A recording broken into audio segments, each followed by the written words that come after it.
going? I'm the Vacuuminator. I'm Buster. And this week in Toku, we're going to be discussing a surprising Ultraman announcement, the continued stench of bitch in the Power Rangers fandom, and my wife. But before all that, Buster, how you doing? Pretty lazy. It's like I'm starting to work on stuff, but man, I sometimes just like getting overwhelmed by all the stuff I have to do, and then just like the laziness happens. It's like You're on spring break, right? No, that's next week. Oh, okay. I didn't realize our spring breaks were offset, because I am. Yeah, I know everyone else is on spring break, but like my spring break doesn't happen until like the end of March. Okay, so this But is also like Ramadan's week. coming up, so that's a whole thing. Hmm. It actually starts this Thursday, so I will either be snacking during the podcast or I won't be eating at all during the podcast. Oh dear. Yeah. Well, goodness, I've had a day. Yeah, I've been seeing. Well, there's a thing that you may or may not already know about. We'll talk about it at the end of the show. But other than that, my day was pretty pleasant. Slept in, then went and got a nice 2-hour workout done, had lunch, spoke to my sister, got some much-needed banking paperwork done, and then I did a live stream where it was good vibes until the unpleasantness happened, which we will speak on at the end of the show, pretty much. But yeah. Not to spoil things too much. And hey, speaking of spoiling things, folks, Hideaki Anno's Shin Kamen Rider is out in Japanese theaters now, and spoilers are all over the damn place on the internet. I've already seen one particularly big spoiler.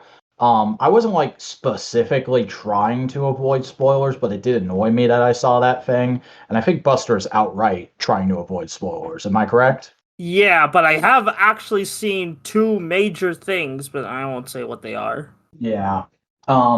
We're not going to spoil it on this podcast until we've seen it, until it gets some kind of US release, be it a fan sub or an official theater run. But please refrain from posting any spoilers in the comment section of the podcast or sending spoilers our way on social media until such time we've discussed the movie on this show. But if you do want to engage with us in some way, you can go ahead and support the show by giving us a like, commenting down below, subscribing to the Modular Media channel, and turning on notifications so that you get not just TWIT, but all the podcasts we do here at Modular Media delivered right to your sub box. You can also follow us on Twitter at the Modular Media, join our subreddit r/Modular Media, and follow us on Tumblr, Modular Media. It's all good stuff. It's a great way to get access to all the content we do, not just here, but on our solo channels as well.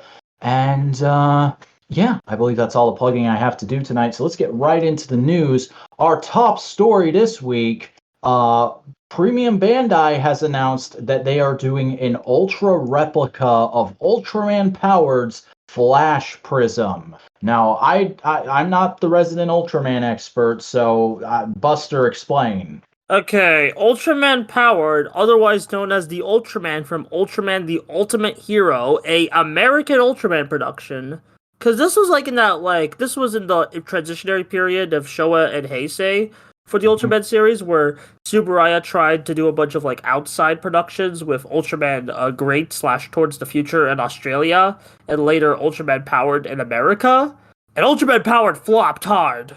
Like, it is one of the most infamous bombs in the Ultraman series. It's only 13 episodes, but it's very infamous for its terrible suit, like mainly in not like in design, but in terms of, well, kind of in design, but like wearing it design, like the actual like function of wearing the suit, yeah, which was still super look kind of stiff. doofy in this promotional image here. Yeah, the original suit was so stiff, and like the suit actor passed out, and like it was a terrible like working with it.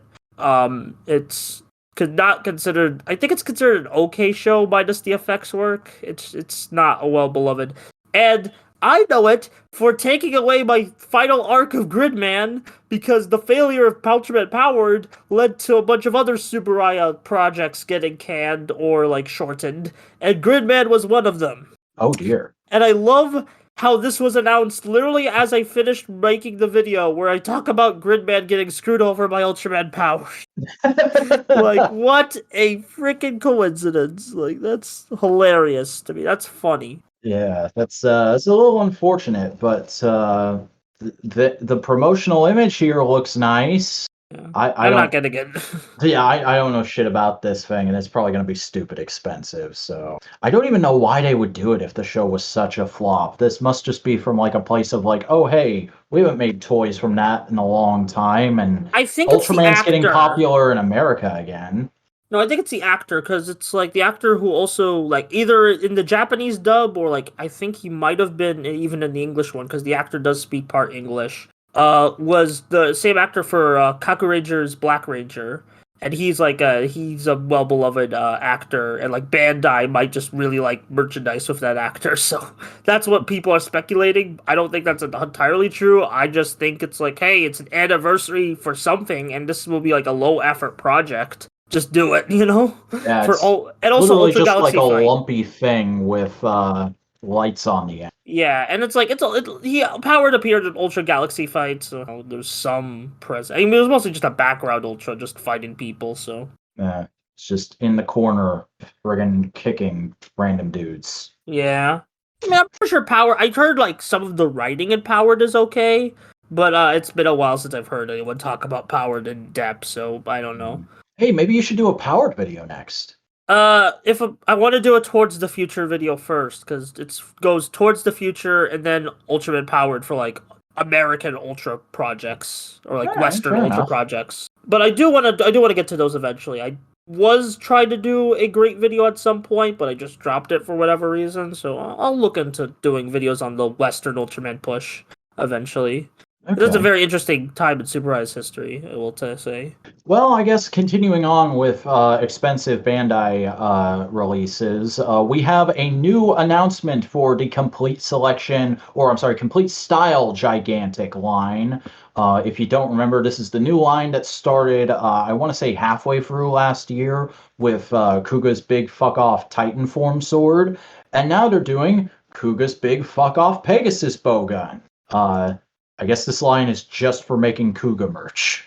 I mean, Kuuga is like one of the most popular like Kamen writers for merchandise and nostalgia, so it makes sense. Yeah, and I mean it is a big friggin' gun, so I guess it makes sense to put it under Complete Style Gigantic. And there's a video out there. I couldn't find a link for the actual video, but I found a tweet with some screen caps of it. The actual gray prototype of it does look really nice and sizable, and has some nice geared functionality with the stock and the actual bow wings pulling back. It So looks like it'll be a fun toy to play with and pose with. yeah, it's gonna be probably fairly expensive though, so I don't think you can expect me to get this. Yeah. But moving into more current writer news, the full music video for Trust Last is out in Japan. The opening theme from Kamen Rider Geats, and it's fine. I mean, it looks nice, but there's not really any like visual cohesion to it. It's just Yeah, kind it's of not like really paced to the music that well. It just feels like they got a bunch of really cool shots with the suit and then spliced them together. yeah. Which I mean, it's fine. It looks cool, but like it doesn't really like. I like when music videos like go to the beat or some shit. Yeah, You know? it's funny. Like I usually enjoy seeing music videos for full songs and seeing like how much more fidelity they have compared to the actual intro. But the intro goes way harder than this music video. Yeah, because that actually has symbolism for the show. Yeah. Well, what are you gonna do? I guess you can pre-order your SH Figuarts Kamen Rider Geats Magnum Boost and Fever part set, because that's getting a stateside release through Team Rider. Where's the fucking show, guys? Where's the show? I've What's given going up on? hope. Yeah. Geats is not getting simulcasted. The next show might get simulcasted, but I've given up hope of Geats getting simulcasted. We're more than halfway through. It's not going to happen at this point. Yeah, there ain't gonna pull a Pretty Cure where it's like 13 episodes in. We're more than 13 episodes in at this point. Yeah. I mean, the Figuarts looks nice. Hopefully it doesn't have the fragility issues of the first release. Yeah. But It'll be nice to get like your boost, Magnum yeah, forms with like if you're already collecting Geats figures. definitely. But hey, going back to Shin Kamen Rider for a minute, we have a actual report from in the field from friend of the channel, Taka of Kotetsu Toys. He doesn't actually know we exist. But he went to see Shin Kamen Rider in a Japanese theater because he's a Japanese man living in Japan. And apparently, at Japanese theaters, you can buy a friggin' Shin Cyclone molded popcorn bucket to go with your movie going experience. And that's fun. That's kind of cute. I like that kind of novelty merch. I never buy it, but it's neat. Yeah, apparently it's very expensive according to Taka, so yeah, it makes sense that we know he did buy it. Yeah. Oh dear. And one last bit of Shin Kamen Rider news. Last minute casting announcement. Apparently the dude who played Hideaki Anno in Blue Blazes, Ken Yatsuda, was in Shin Kamen Rider. And apparently a lot of people completely missed him. He's got like a blink and you'll miss it cameo. I think like credited. He might be in behind the scenes. Some people are speculating. Or I could be completely wrong because he's at least credited in the pamphlets they're giving out of like here are the cast and crew. Here is all the information on the film. Maybe I just thought this. Maybe he was in a deleted scene, and they still had to credit him because of like SAG rules or something. Is SAG a thing in Japan? It's probably like an equivalent. But I mostly know him from being a major character in the Yakuza series. Specifically, he was a character in Yakuza 7, like your second party member in that game. So that's fun. All right, then. Well, that's all for Rider news. So moving on to Sentai news. Hey, we got some new behind-the-scenes shots of them filming mecha fights in the volume for the latest episode of King-Ohger. And it's friggin' neat. I think this kind of stuff is cool to look at. Like, apparently there were only like 3 actual buildings in those cityscape shots, which is pretty impressive. Yeah, they composite this really well. Sick looking stuff. I like it. But hey, moving on to something I don't particularly care for.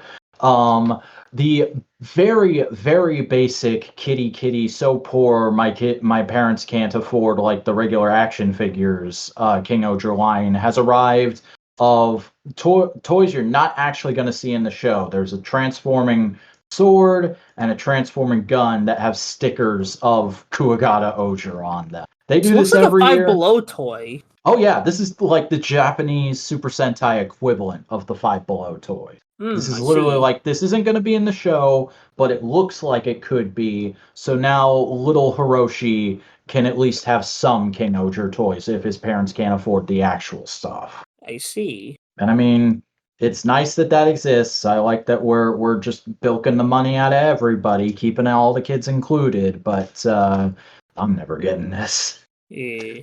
Well, anyway, we do actually have some really exciting King-Ohger news, which is that there's already a Toei Tokusatsu fan club spin-off planned for it. Ohger Densetsu will be coming in the not too distant future, and will be like little side stories focusing on each of the kings.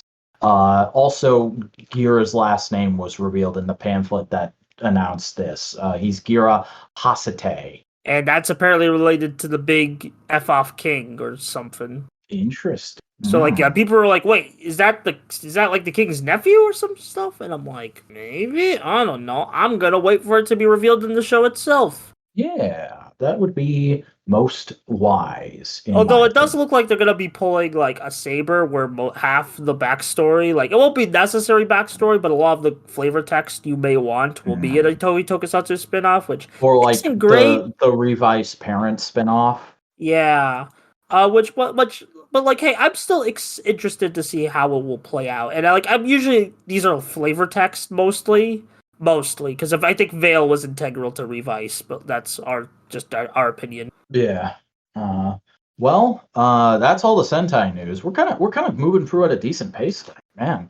All right, let's get into the stupid shit. Okay, so Power Rangers news, everybody. You might remember a while back we had leaked images of a couple of Yellow Ranger figures, and it was very up in the air what the release of those was going to be because they didn't look like they were part of any regular wave. Well, now we know, sort of, kind of. It's complicated, as always. Unfortunately, Lost Galaxy and SPD Yellow Rangers are up for pre-order, and Hasbro announced and initially put up pre-orders for them through GameStop, saying they were GameStop exclusives, but literally like 2 minutes later, pre-orders for them appeared on Entertainment Earth and Big Bad Toy Store, and of course, with all the exclusives, there's a limited quantity available on Hasbro Pulse, which means they're fan channel exclusives. They're not GameStop exclusives,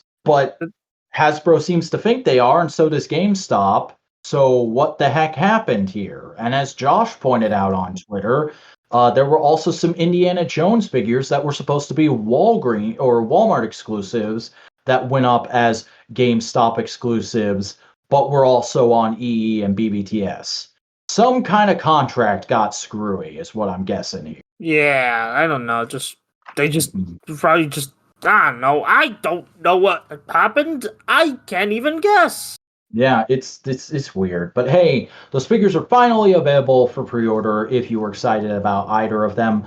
Obviously, there's the problem with Maya not coming with a full-size Quasar Saber, and they actually kind of exacerbated the problem with her box art showing her holding the closed Quasar Saber like she's going to use it like a weapon, which is a thing that never happened in any fiction.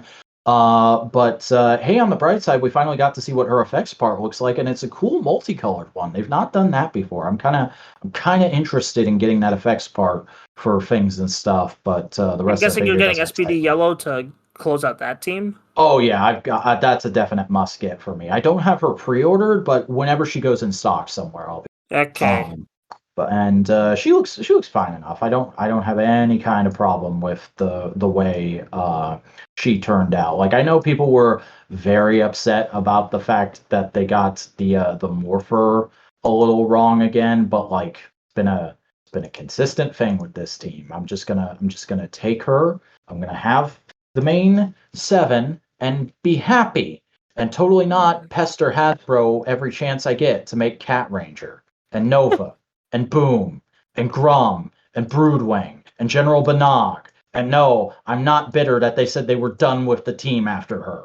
Anyway, it's probably just the done of the core team. Yeah, hopefully. Anyway, let's move on to some actual in-hand reports about Lightning Collection stuff. The Zap Astro Megazord has been shipping out from all kinds of places, Hasbro Pulse, Big Bad Toy Store, and we've gotten some interesting in-hand reports. First and foremost, the thing is exactly as tall as it said it was going to be. It's really freaking tall, but it's just short enough to fit into an IKEA Detolf if that's how you display your toys, which I know is a big thing for a lot of collectors. Personally, I don't care for the look, but you know, a lot of people dig it, so it's good information to have out there that it does fit. What's not great information to have is the fact that apparently all the tabs on it are extremely fragile.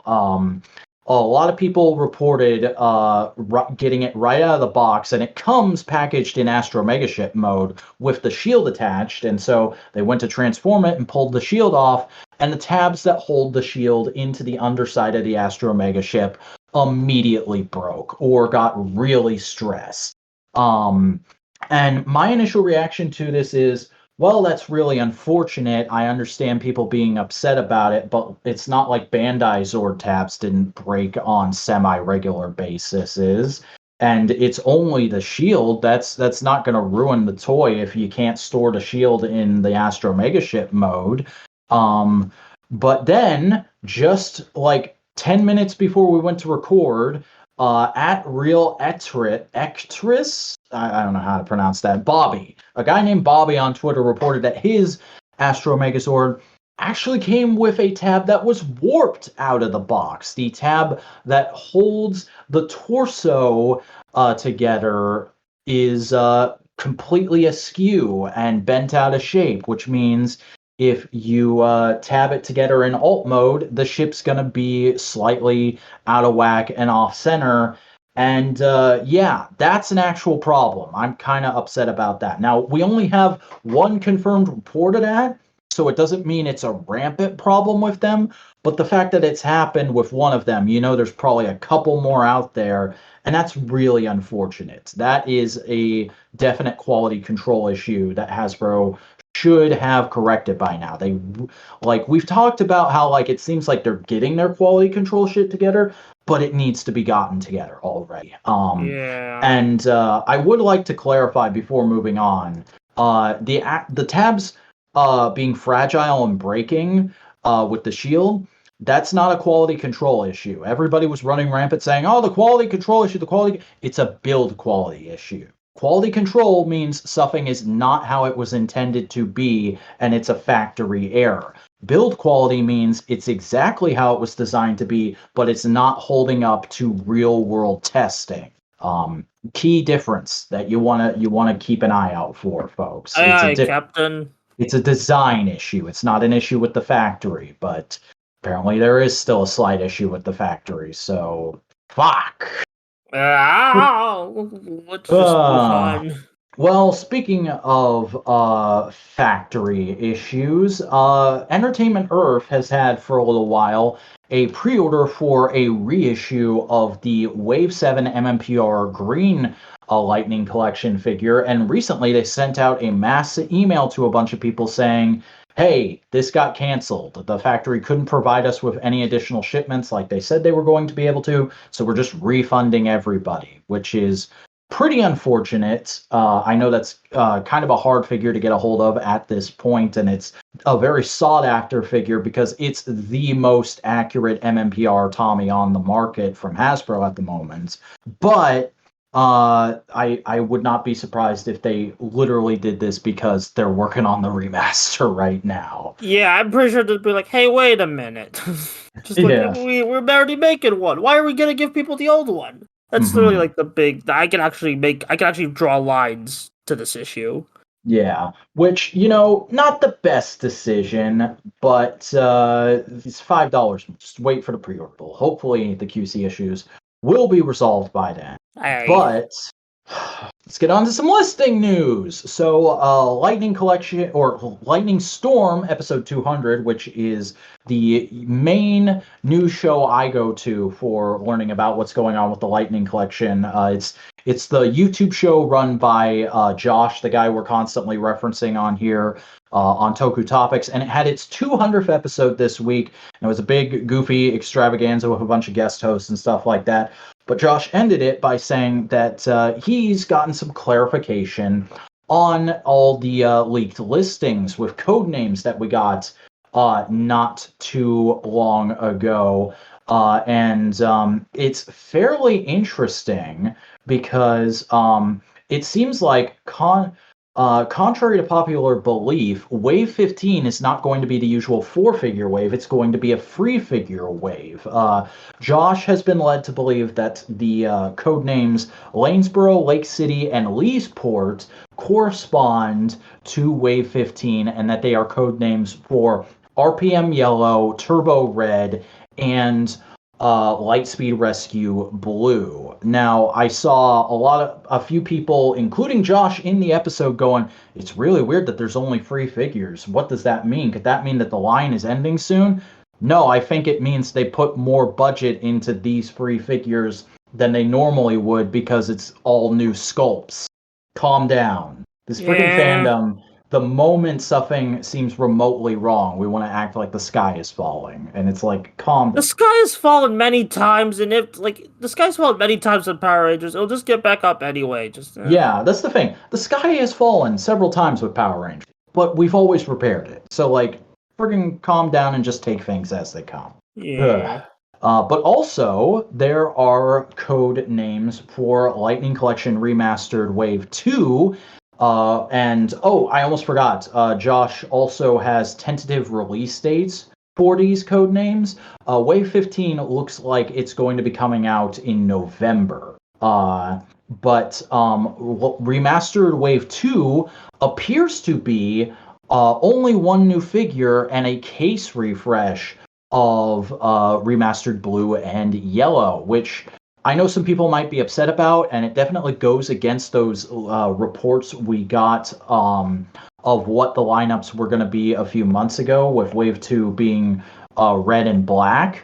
But I think this is actually pretty good, and I think this might show that like Hasbro is, again, aware of the QC issues and working to correct them and make up for them. Because we got that report last week about Wave 1 being recalled in some areas, and now this, I think this is them going like, okay, some people aren't going to be able to get their figures, or some people are going to have problems with these figures.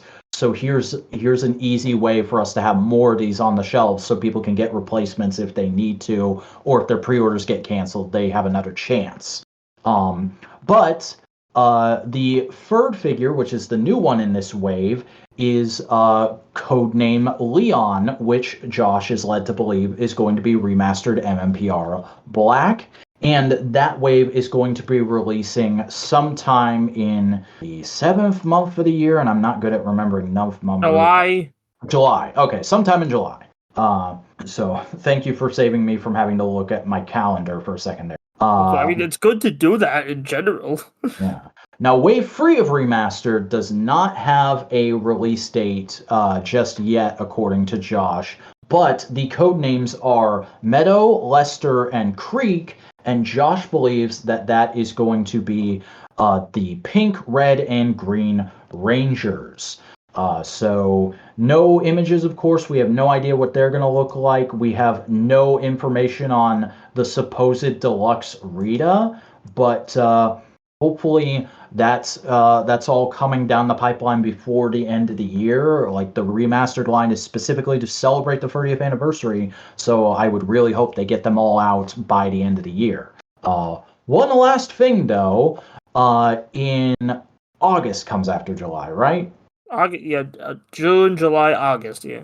Okay. In August, we are going to be getting Deluxe Wave 4, and that is the code names Oldsmer and Physician, which, if you don't remember, are the code names that we've known for over a year now are for Wild Force Red with his Battleizer and Mighty Morphin Minotaur. So yeah, those figures are finally going to come out, it looks like. Of course, there's not an official reveal. This is not all confirmed, but Josh generally does have good sources, so I'm willing to believe him that this is all correct, and we might get a fan stream announcing some of this stuff before July. And personally, I'm fairly excited for Minotaur. I want to see how that figure looks, how it's turned out. I think it might actually be an easier sell for some of the people who have been down on the Monsters line, because there's not a ton of painted detail you need to do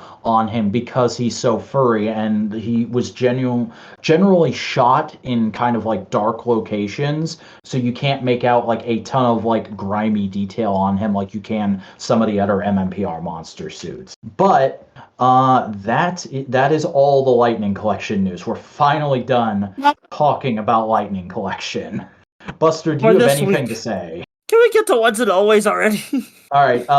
So according to the cast and crew who have posted several group shots from the event, there was a early screening of Once and Always for the cast and crew put on by Netflix. They tend to do this with some of their new releases and stuff like that. And I mean, they did it with like Power Rangers. Hasbro has been doing that for like Beast Morphers and Dino Furies, so it just makes sense. Oh yeah, that's right. I completely forgot about that. So yeah, this is kind of a normal thing, but still, it's nice to see like a full cast photo and everybody all dressed up. Minus David Yost, who looks like he's just jotting down the target. He does look like the target fit. Oh man, but yeah, really cool that they got to see it. And hey, we know it's done because I doubt they would have shown it to them unfinished. And it'll probably be coming out on time. Remember, everybody, April 19th, gonna be a crazy day. We got that and the season finale of Mandalorian and probably all kinds of other stuff I can't remember. So get your DVRs set if that DVRs. Reference. It's still funny. Well, we do have one bit of actual new information about Once and Always because the official Power Rangers Twitter did a reminder tweet when it was 36 days until the special aired, which was on the 14th of this month. And they released a new banner image, which I would not be surprised if this is the actual banner image that is going to be on the Netflix app. Oh, 100%. Of just, the logo, all the Rangers posed up, and in the background, oh Lord, is that some Robo-Rita? It looks exactly how I thought it would. Yes, I'm very happy. It just looks like they put the Rita costume on the Machine Empire guy from Zeo. I forgot his name. Modo? Yeah, that, or like, I was thinking, like, it looks like the mutant son of a Humagear and a Roidmude. Or just Terminator. It's obviously going for a Terminator vibe. Vibes. And like the aesthetics look similar to some of the Beast Morpher stuff, so I could buy that Scrozzle made her if that's what they're gonna do. I mean, Scrozzle's still scrozzling around, so yeah. I've long been thinking like, okay, there's gonna be like some prologue to the special that's like Zed commissioning Scrozzle to make her, so the MMPR team will be distracted while he's off in space, fucking around and fighting the Cosmic Fury Rangers. Yeah, maybe something like that. I'm pretty sure they want to put, because it's made by the same. They want to put some Cosmic Fury tease to be like, hey, get excited, Cosmic Fury or some shit. And there's been a rumor floating around that David Yost stayed longer and is going to be in some episodes of Cosmic Fury. Interesting. So we shall see. We shall see what's going on. But one thing that is going on, and so for those of you who aren't aware, before his untimely passing, JDF was working on a Power Rangers fan film with Bat in the Sun Productions, a YouTube group that he's long been in bed with since back in the Power Rangers Megaforce days. He made a reality show with them. And it was basically supposed to be a serial numbers filed off version of what he had been asking Saban and Netflix and Hasbro to let him do with Tommy. Basically, his take on the Soul of the Dragon story. It is called Legend of the White Dragon, and it did complete filming before his passing, and we had heard at the time that Bat in the Sun was going to complete it, and they've now put out an official statement saying they have gotten very close, and they're planning to complete it in time for what would have been Jason David Frank's 50th birthday, and they're gonna put it out in select theater. Okay, now this confuses me because sometimes they say it's a movie, sometimes they say it's a show. Pick one. Was it a movie? Is it a show? I think they're gonna have two cuts. They're gonna have the theater cut, which will be movie length, and they're gonna have a YouTube cut that will be like several episodes that maybe are missing some bits or have some extra stuff in them. Okay, probably. Yeah, this is happening. We don't have like an official announcement of like the select theaters. I'm sure this is going to be like a Fathom Events type thing where you can go online and find your closest theater. But I'm just going to go ahead and outright say I'm not going to see this. I'm not seeing this in theaters because it feels weird and icky and kind of exploitative to me to do this with it. Even if that was the plan before his passing to try and get it in select theaters, I just don't like doing that now. And B, I've never been a big fan of Bat in the Sun. They're like the kind of YouTube indie filmmakers that honestly kind of irk me with their try hard, we can get away with anything, we're guerrilla filmmakers sensibility. And I don't want to support that directly monetarily. So if this gets a YouTube release or if a torrent of it floats around, I do want to watch it that way because it's going to be JDF's final performance. I got to see it for at least curiosity's sake. But I'm not going to pay to sit in a theater with maybe a bunch of emotional people and watch it. I don't know if I'm going to watch it yet. I mean, like, I like seeing shitty movies in theaters, and this looks like a shitty movie. Like, I'm a sucker for Fathom Events. What can I say? Like, you say Fathom Events is doing something related to my interest, I'm there. Even if it's shit. I mean, I'd rather see this than the Winnie the Pooh horror film that's been going in theaters for a bit. So if Yeah, I've that heard gives you that's real bad. yeah, just boring bad. But like, yeah, I love how you're like very emotional. I'm just like, I'm gonna be blunt about this, man. This does not look good. I don't think it looked good from the I'm not. I wouldn't describe myself emotional. I would describe myself as walking on eggshells because I don't yeah, want to. I don't want to make anybody who is emotional upset, but also I'm like, this is fucking weird. yeah. I don't know what I'm gonna do about this. I'll watch it for the podcast, but I'm not sure if I'll Oh do the theater God, are we gonna release. have to do it on the podcast? I didn't even think of that. It is technically It's an tokusatsu. American tokusatsu, and look, if Carpio Man gets by, I am pretty sure this is gonna ask some questions about us, like if Oh we man. don't cover it, you know? Okay, but I'm not watching. I'm not talking about friggin' Garage Hero on the show. Oh, the All guy. Oh right, no, I draw that's the line blacklisted. there. Yeah, I'm Yeah, blacklisted. No Garage yeah, Hero. yeah. Blacklisted. Those guys are dicks. Yeah. All right, Let's talk but about that non-dicks now. yeah, that's all the news that's fit to print. So Buster, take us on to the new releases. All right, Kamen Rider Geats, episode 27, Lamination 3, good old-fashioned Warren States. This episode was fine. Like expanding on the revelations of last episode, being like, yeah, confirming like Ace is the reincarnation. He has somehow reincarnated over multiple lives and some shit. We get to see him as a white man pretending to be a Greek guy, and we get to see him as an actual white man. Yeah, it's very funny. Ace Garfield, my hero. Yeah. Uh, and I It said was it on fine. Twitter, but I will say it again here. The actor that played Ace Garfield, you couldn't see him too well because he was all shrouded in darkness, but the little bit of his face you could see, I was like, is that fucking Sea Dog VA? I mean, it would be hilarious if it was, and I'm pretty sure he would do it to make Iron Mouse happy. But yeah. Mm-hmm. Oh, Uh, man. yeah, this is like fine. There's some good action bits, Mm-hmm. and that's about it. I like seeing what's her freaking name? Neon and Kawa like reflecting on how weird it is to see Geats having trouble getting by in the Grand Prix, because that's the whole plot of this episode is using Boost Mark II is sapping his strength and he can't stay awake a whole lot.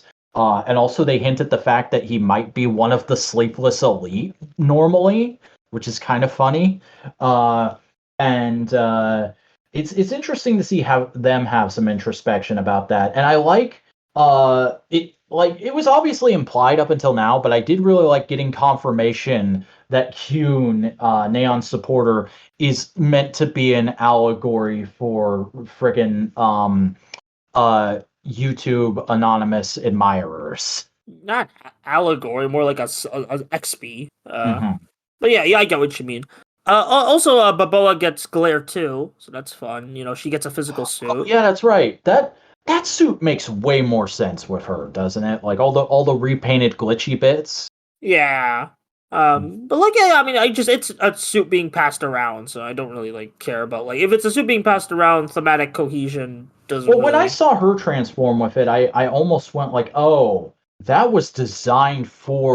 repaint was designed for her, and they just needed a way to get it to her, and that's why the other game master used it briefly. Yeah, but it's like, but I think they built a new suit because it's like the suit actor was shorter this time around, so That's entirely possible.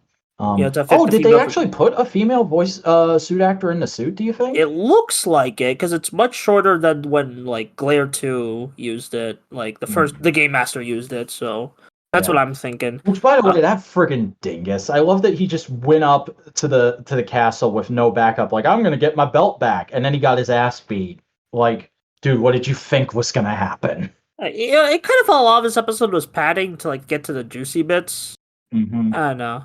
Like it wasn't really like as like didn't really give me like as much serotonin as the last episode. Just kind of like the cool down before we get to the next power up already. Yeah, double power up all the way. Yeah, I mean, I like the suits look cool, and like story wise, it makes sense that like Geats would need an addition to Boost Mark II to make it like suitable for him. But also, it's like, come on, guys, slow down. Yeah. Well, I don't think they're going to, because I've been seeing rumors going around that Neon and Kawa have upgrades coming on the way in the next few episodes Oh, I to mean, help them they keep getting up with him. upgrades is fine. It's mostly just with Ace. Like, if the same character consistently gets upgrades, that's where I get like put a side eye. Like other characters, like putting Yeah. it to other characters, I'm fine with. I mean, he's the main rider. He's always going to have the most upgrades, but they should pace it out a little better. I agree. Yeah, like we just got Boost Mark 2 and we already it's already proving to be a trouble. So like I don't know, it's weird. But like, hey, you'll get some cool fights. Get some I don't know. It's a fine episode of Geats. Yep. It's a good old fashioned episode of Geats. Yeah, like a good breather before we get another power up. Oh god, this do Okay, be we're repeating ourselves now. Yeah. This is yeah. Let me just go to King-Ohger. Osama Sentai King-Ohger, episode 3, a willful offering. I'll let you go first because I know you have lots. Swag, Kino, she's perfect. I know it. Yes. I think you're transcending because like the mic is barely picking it up. I was also clapping while I was saying that, so that might have fucked with my mic a bit. Yeah, I love Himeno Ren. I knew what I was doing. I picked the right one. She's great. She acts like a bitch to keep other people from fucking with her too much, and also she encourages her king. She does seemingly bad things to encourage her citizens to better themselves. Oh, but she's not just straight up abandoning them. When shit gets real, she will transform and fight for them, and like particularly save people and give them the encouragement they need. Oh my god, they couldn't have written a better character to get me excited. Yeah, she's pretty fun, and it's nice to see like Gira learning about her philosophies. I like how like each episode right now has been like Gira learning about each king's philosophies. Also, at the beginning of the episode, we finally got the opening sequence. It's not bad, but I don't like it. I like the visuals. I wish it fit the song better. Yeah, the visuals are really cool, but the pacing of them and the way they're edited to the music is awful. Like I do not. I like the song. I like the visuals. I don't like them together. Yeah, it feels like they should have either like for these visuals should have written a more dramatic song. Or like or just like trying to keep the visuals upbeat because it's like it just there's a bit of total disconnect right now. But hey, fine. It is what it is. And it's nice that the visuals are also like getting an upgrade because it looks like one of those music videos that they would make for Tokusatsu, and that's really good. I think, yeah. And there's some neat effects work. It's just I wish it just flowed better with the overall like song. But it's also good that they're not skipping on mecha fights with this episode because like usually the first 2 episodes of a Sentai will give like that's the big mecha fight, but like no, they're still like putting like effort into the mecha fights. And, and also this is the episode where we really get it made clear. King-Ohger is continuing the trend of having the monster of the week be the same base suit with a new top half overlay. Yeah, that's kind of been a thing since Kira Major.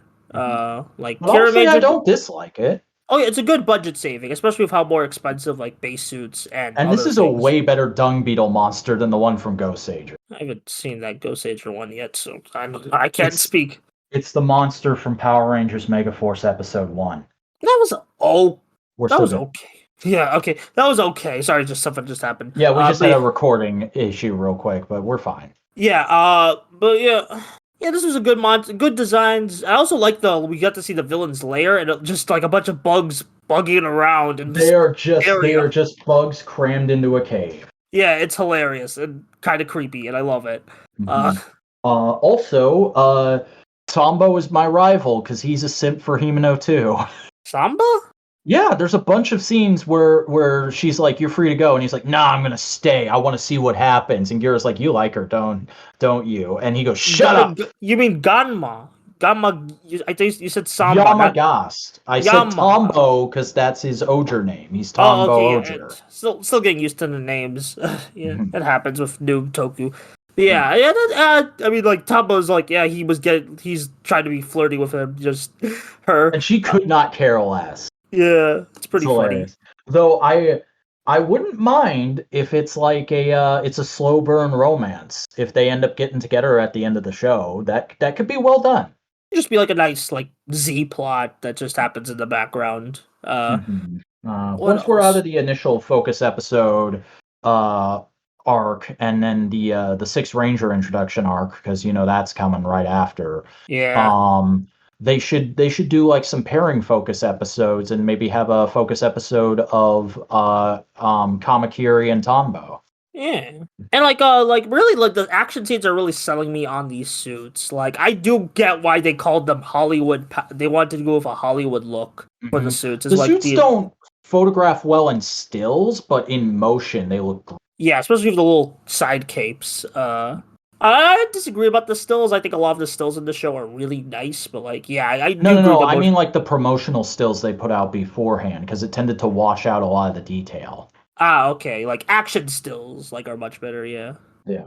The like ramping slowdown effect they have. yeah, it's good shit. Also, I love the little Gatling gun and how Kamakiri just goes nuts with it. Yeah. So Friggin' the old like British royalty laugh and yeah, everything. it's great. It's great, and yeah, this Um, is a nice episode, and it's already like interesting to see like what's his name, the Black Ranger. Uh, uh Dabowski, Mr. Dabowski. that guy who was a Humagear in one episode of 01. There's a lot of people like that. There's a lot of Yeah. humor gear. What off humor gear? That barely narrows it down, He was man. he was the coach Humagear, okay? He was the coach Humagear. Okay, yeah, I can see that.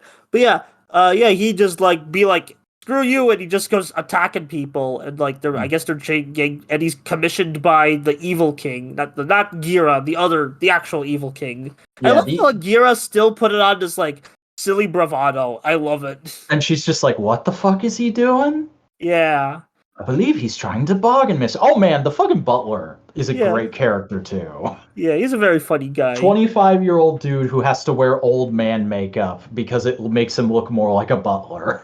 I'm not sure how old the actual actor is, but yeah, that's a funny, like little impression. The actual actors, I don't know, but yeah. So No, the the episode, Black Ranger is going to be next week's focus episode, and it looks like they're playing full on into that description of happy-go-lucky king who will do anything to get his kingdom ahead. yeah. So it's more like he's not really doing it because he agrees with like I forgot his name. Reckless.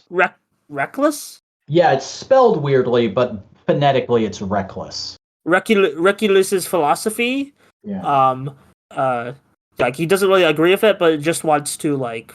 This guy's the top dog. If I suck up to him and do what he wants, I might get something cool. Yeah, he just like he doesn't agree. He just wants to get like the good offerings. Is what I'm getting at.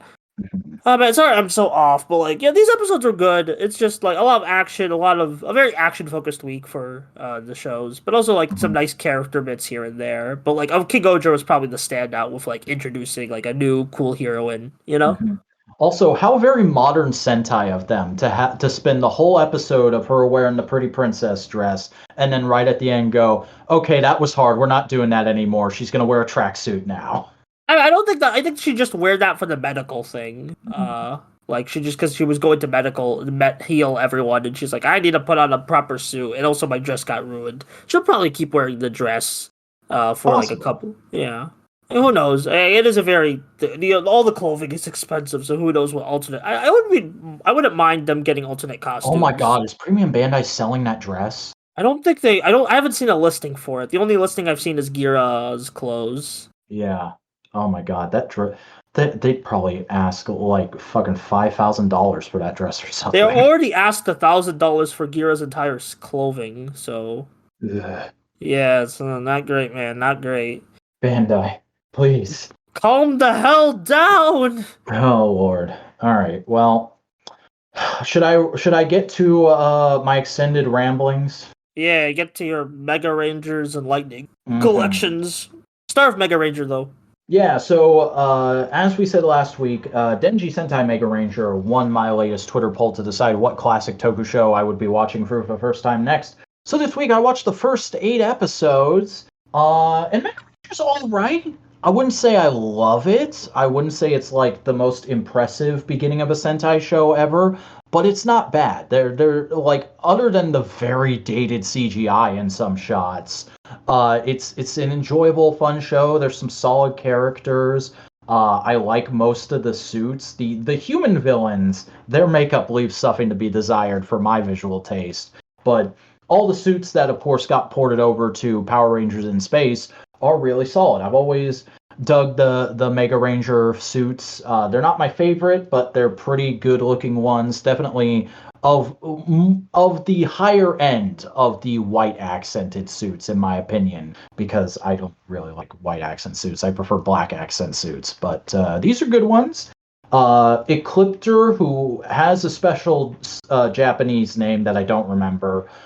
He's a great suit. There's some solid monsters. I don't love these what's the word? Grunts, but they're perfectly serviceable. And of course, the Galaxy Mega is what it's called in this show, is a fantastic mecha. Really cool design. Love the way it's filmed in the show. And that's all been visually. It's been pretty good. The theme song sounds really cool. I love the beat, but the lyrics feel very like rushed and just like we need something that sounds cool to kids. Let's just throw it on there. It could just be my translation, but that's the way I feel about it.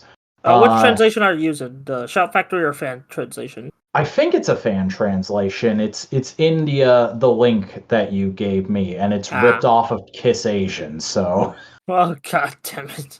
But like, there's a clear watermark right at the top of the screen. But the ending, not personally a fan of that song. It's just a little too saccharine for me. I like the visuals, but could take or leave the song.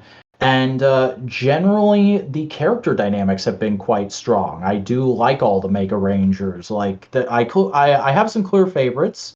Mega Blue is a cool dude.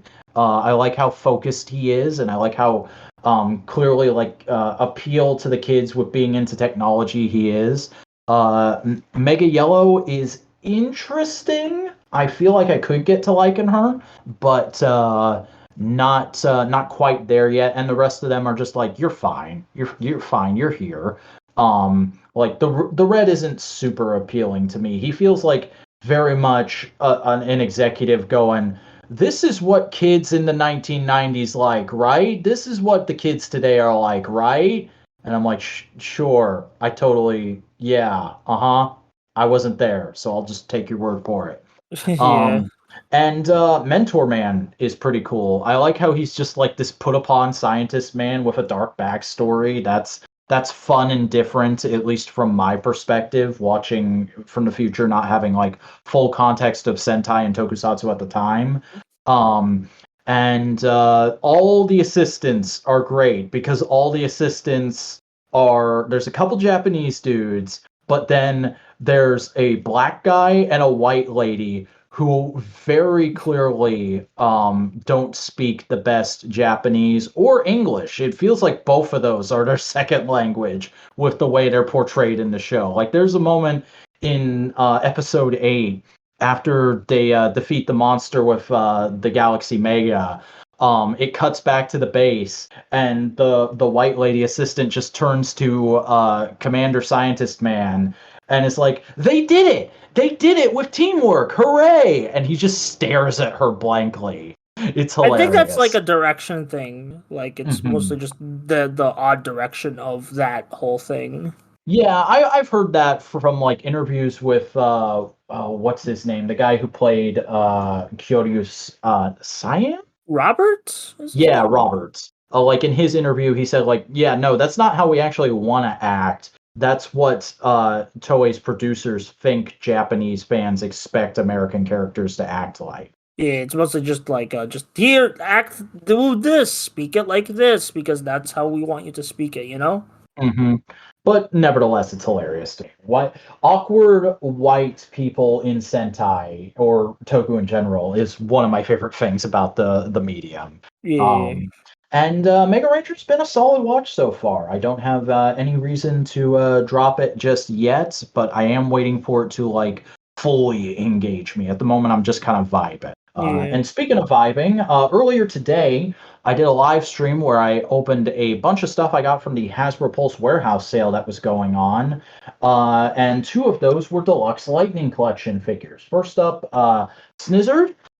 Turned out very well, I think. He could maybe do with like a touch more shading on his legs and inner mouth, but I'm not going to act like it's the end of the world that it's not there, unlike some people. And otherwise, he's a really solid figure. Like, the paint on the torso is very on point. The articulation is a lot better than I expected it to be, a lot more solid and robust. The bendy wire tail is a lot of fun. And the accessories are really neat. I love the like different snake themed accessories you can use to wrap people up, and the character specific effects part. I always love when there's character specific effects parts. Definitely going to be taking some photos of this guy, both with my Tokusatsu figures and with my G.I. Joes, because as I said during the live stream, he's a big freaking snake monster mash. He's gotta menace G.I. Joe at some point, because Cobra is a thing. But unfortunately, it wasn't all good news.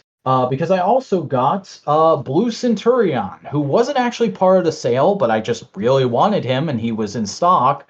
So I added him to my order, and I got him, and he was the last thing I opened on the stream.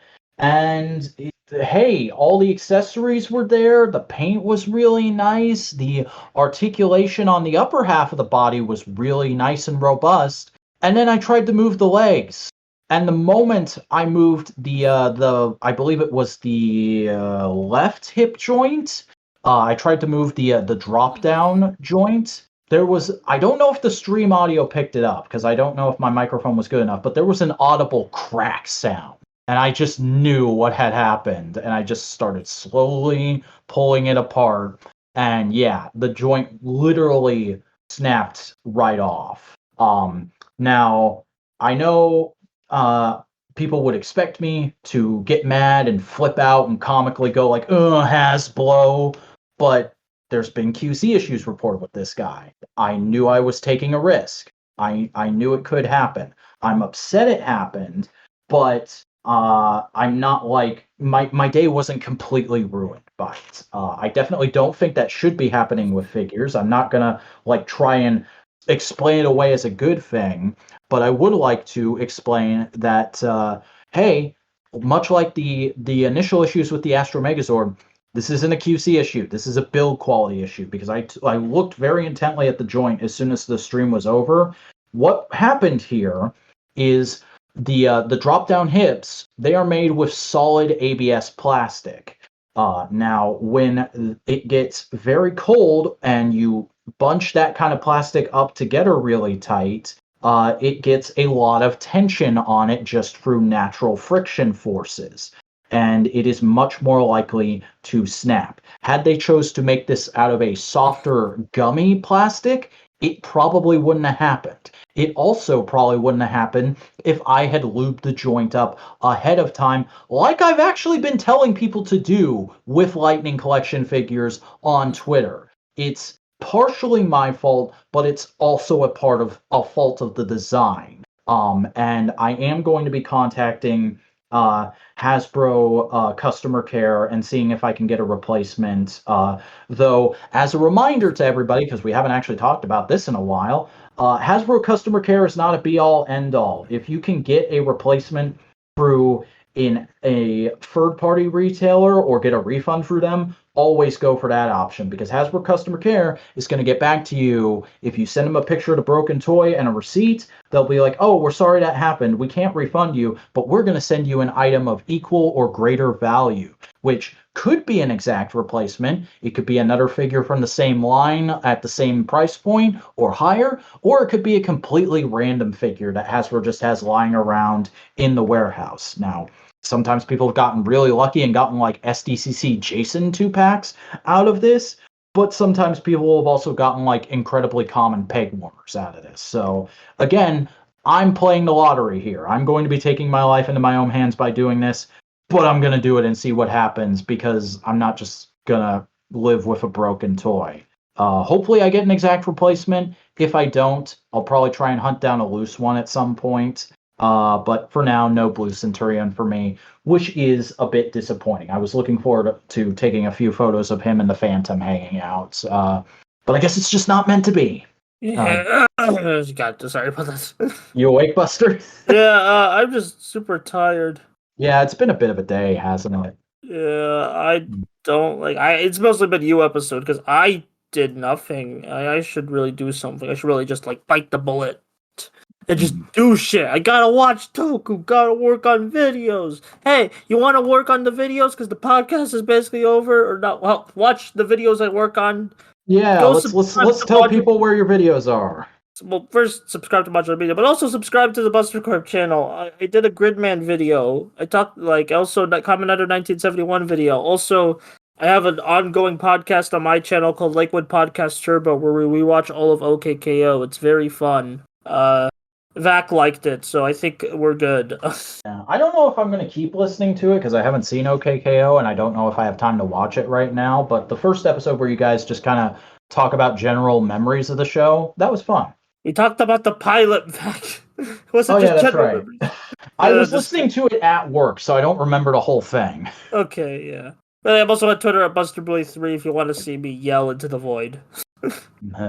And yell you shall, as I will over at the Vacuuminator on YouTube, where I post weekly videos discussing tokusatsu and other things that interest me. I'm also doing shorts now. I'm also doing streams now. Hey, if you want to go see the exact moment the Blue Centurion broke on me, go watch my latest toy stream over on my channel. And support me by following me on Twitter at the Vacuuminator, on Tumblr, thevacuuminator.tumblr.com, on TikTok, _Vacuuminator, and on Instagram, where I post my action figure photography as daily as possible at _Vacuuminator. I almost said Vocuminator. Wow, it has been a day. I am tired. Oh boy. But folks, that's gonna do it for this week in Tokusatsu. Thank you for joining us. We'll see you back here next week for whatever happens that week in Tokusatsu.